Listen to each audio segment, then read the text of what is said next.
నాకిష్టమైన కాపర్లను మీకు నియమింతును, వారు జ్ఞానముతోనూ వివేకముతోనూ మిమ్ము నేలుదురు. సో ఇక్కడ దేవుడు చెప్తున్నాడు, నాకిష్టమైన కాపర్లను మీకు నియమిస్తాను. మీరు కోరుకున్నటువంటి కాపర్లను కాదు, మీకు ఇష్టమైనటువంటి కాపర్లను కాదు, నాకు ఇష్టమైనటువంటి కాపర్లను నేను మీకు నియమిస్తాను. మామూలుగా ఇప్పుడున్నటువంటి పరిస్థితుల్లో చాలామంది ఒక చర్చికి ఎందుకు వెళ్తారు అంటే అక్కడ ఉన్నటువంటి పాస్టర్ని బట్టి. అండ్ ఆ పాస్టర్ని వారు ఎట్లా సెలెక్ట్ చేసుకుంటారు, దానికి ఎన్నో రకాలైనటువంటి మరి క్వాలిఫికేషన్స్ ఉంటాయి. ఆ పాస్టర్ మంచి బోధకుడైతే ఆయన్ని వారు సెలెక్ట్ చేసుకుంటారు.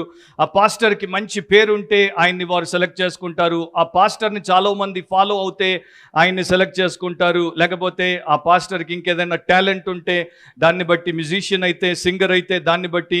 ఎందుకంటే ఈ రోజున కొన్ని చర్చెస్ ఎట్లా ఉన్నాయంటే ఆ పాస్టర్లు కాదు, వారు కేవలం సింగర్లు. వారికి కేవలం పాటలు పాడడం వచ్చు, వారికి వాక్యము అర్థం కాదు, వారు వాక్యాన్ని వివరించి బోధించరు. కానీ అట్లాంటి చర్చెస్లో వేల మంది ఉన్నారంటే ఆ పాస్టర్ని వారు ఒక సింగర్గా చూశారు. వారికి ఆయన యొక్క పాటల ద్వారా చాలా గొప్ప తన్మయత్వం కలుగుతుంది కనుక అలాంటి పాస్టర్ని వారు పెట్టుకొని జస్ట్ పాటలు విని కాలక్షేపం చేయడానికి చర్చెస్కి వెళ్ళేటువంటి వారు కోకొల్లలు ఉన్నారు. సో ఒక మనిషి ఎంపిక చేసుకున్నటువంటి పాస్టర్ మనకి పాస్టర్గా ఉండుట కన్నా దేవుడు తనకిష్టమైనటువంటి పాస్టర్ని మన కొరకు నియమిస్తే మనకు దీవెన. ఎందుకంటే అప్పుడు వారు జ్ఞానముతోనూ వివేకముతోనూ మిమ్ము నేలుదురు అని చెప్పాడు.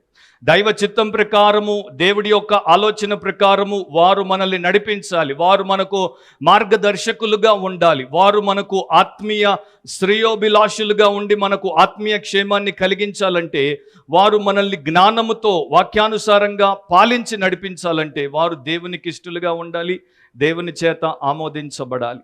సో ఇలాంటి పాస్టర్లు ఎట్లా ఉంటారంటే వారు లోకానికి అమ్ముడుపోయిన వారిగా ఉండరు, వారు వారి స్వంత ఆత్మ యొక్క ఆలోచన ప్రకారం నడిచేటువంటి వారిగా ఉండరు, వారు దేవుని ఆత్మ యొక్క అధికారము కింద ఉంటారు, ఆత్మ అభిషేకముతో సంఘాన్ని నడిపిస్తారు. అప్పుడు వారికి దైవ జ్ఞానం ఉంటుంది అండ్ దేవుడి యొక్క సామర్థ్యం ఉంటుంది కనుక వారు సంఘాన్ని దైవ చిత్తములోనే ఉంచుతారు. అది అప్పుడు ఇప్పుడు అటు ఇటు పోయినా కూడా వారు దాన్ని వెనక్కి తీసుకొని వస్తారు.